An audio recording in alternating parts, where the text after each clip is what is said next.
नमस्कार दोस्तों। बिहार में नीतीश कुमार के मंत्रिमंडल का विस्तार हो चुका है। नए मंत्रियों को शपथ दिलाई जा चुकी है। राज्यसभा में राज्यपाल आरिफ मोहम्मद ने नए मंत्रियों को शपथ दिलाया है। सबसे बड़ी बात यह है कि जितने मंत्रियों ने शपथ ली है सबके सब भारतीय जनता पार्टी के हैं। 7 मंत्रियों ने शपथ ली है और 7 भाजपा के हैं। अब ये जान लेना चाहिए कि बिहार भारतीय जनता पार्टी के साथ गठबंधन में है और नीतीश सरकार में 36 मंत्री हैं, जिसमें से 21 मंत्री भारतीय जनता पार्टी के हैं। अब सोचने वाली बात यह है कि मुख्यमंत्री रहते भी नीतीश कुमार की पकड़ अपनी ही सरकार में उतनी मजबूत नहीं है। मंत्री शपथ में कौन कौन शामिल हैं इसके बारे में आपको बताते हैं। दोस्तों, जिस मंत्री ने शपथ ली है उसमें कृष्ण कुमार मंटू, विजय मंडल, राजू सिंह, संजय सारावगी, जीवेश मिश्रा, सुनील कुमार और मोतीलाल प्रसाद ने मंत्री पद की शपथ ली है। अगर देखा जाए तो ये सभी मंत्री अलग अलग जाति से आते हैं। बीजेपी कोटे से जितने मंत्रियों ने शपथ ली है वो सभी बिहार विधानसभा के अलग अलग क्षेत्रों से आते हैं। इनकी जाति भी अलग अलग है, लेकिन ये अलग अलग क्षेत्रों से भी आते हैं, जिसका फायदा भारतीय जनता पार्टी को आने वाले चुनाव में मिल सकता है। दिल्ली का किला जीतने के बाद बीजेपी की नजरें अब बिहार पर है। एनडीए की सत्ता में वापसी के लिए बीजेपी ने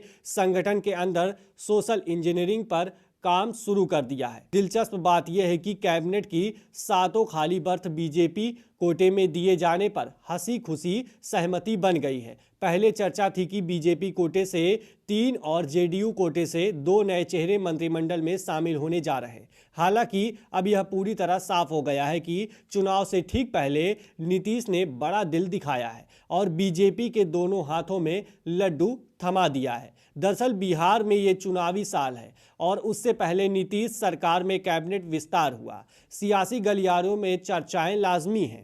राज्य में एनडीए की सरकार है। अलायंस में बीजेपी जेडीयू शामिल है। जेडीयू प्रमुख नीतीश कुमार मुख्यमंत्री हैं। उनके सहयोगी के तौर पर बीजेपी कोटे से सम्राट चौधरी और विजय सिन्हा डिप्टी सीएम हैं। जानकार कहते हैं कि सरकार में न सिर्फ सोशल इंजीनियरिंग के समीकरण फिट किए जा रहे हैं, बल्कि यह संदेश देने की कोशिश भी की जा रही है कि भले ही मुख्यमंत्री जेडीयू कोटे से हों, लेकिन सरकार के अंदर बीजेपी सबसे ज़्यादा वजनदार है। 2 डिप्टी सीएम समेत 21 मंत्री सरकार का हिस्सा है। इससे पहले मंत्रिमंडल विस्तार को लेकर जब बीजेपी और जेडीयू हाईकमान के बीच बैठक हुई तो यह चर्चा भी हुई कि जेडीयू का कोटा ओवर हो गया है और विधायकों के लिहाज से बीजेपी के पास मंत्रिमंडल में शामिल होने की गुंजाइश बाकी है। ऐसे में खाली सभी बर्थ बीजेपी को दिए जाने पर आम सहमति बनाई गई है। इससे पहले साल 2020 में बिहार विधानसभा चुनाव के नतीजे आए तो एनडीए ने सबसे ज़्यादा 125 और महागठबंधन ने 110 सीटों पर जीत हासिल की थी। एनडीए में बीजेपी सबसे बड़ी पार्टी बनकर उभरी, लेकिन वादे के मुताबिक बीजेपी ने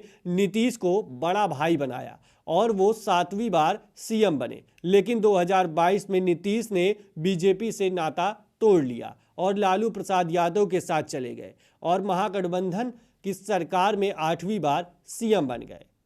बिहार चुनाव को लेकर के आपकी क्या राय है, कमेंट में जरूर बताएं। बने रहें न्यूज़7 मीडिया के साथ। हमें फॉलो करें यूट्यूब, इंस्टाग्राम, फेसबुक और ट्विटर पर। मिलते हैं अगले वीडियो में।